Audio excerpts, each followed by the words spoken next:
Well, new this morning, a closer look at the push to provide public preschool in Indiana. Now, the state has already launched a pilot program for low-income students, and Governor Mike Pence wants to expand it. This month, State Schools Superintendent Glenda Ritz called on lawmakers to make it available for all students, regardless of income. So we looked at how many other states have a public pre-K program, how many families are using it, and what it would cost.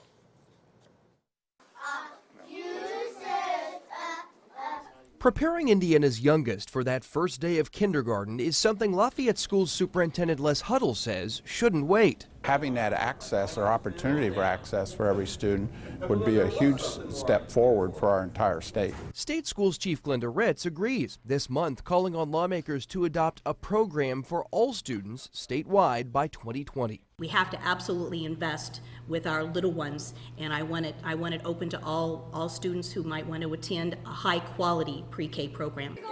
Today, 57 state-funded preschool programs exist in 42 states. 33 programs have an income requirement. Early education is very beneficial, teaching those pre-reading skills as early as possible. A study last year found nationwide state funding for pre-K programs rose by more than $550 million. 1.4 million students were enrolled in a pre-K program. That's about 30% of all 4-year-olds. But how much would it cost, and where would the money come from? According to the National Institute for Early Education Research, pre-K costs about $5,000 per student, and most of it is state spending.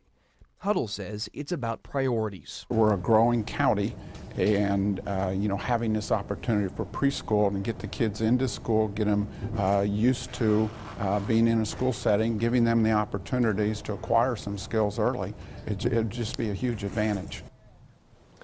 There is bipartisan support to expand Indiana's pre-K program, but there are some differences in opinion on what that program should look like, and it is an issue in the race for governor. So here's a look at where the candidates stand on this. A spokesperson for the John Gregg campaign says he supports public pre-K as an option for all. They estimate it would cost $144 million in the first year, and they told me they have identified $240 million in state funding that could go toward that program. That's without tapping into federal funds.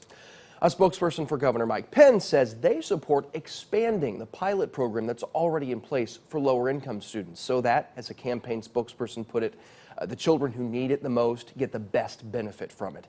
He pointed out that nearly 3/4 of the states with public pre-K programs have them targeted to families with certain incomes. A Pence campaign spokesperson called that the responsible way to do pre-K.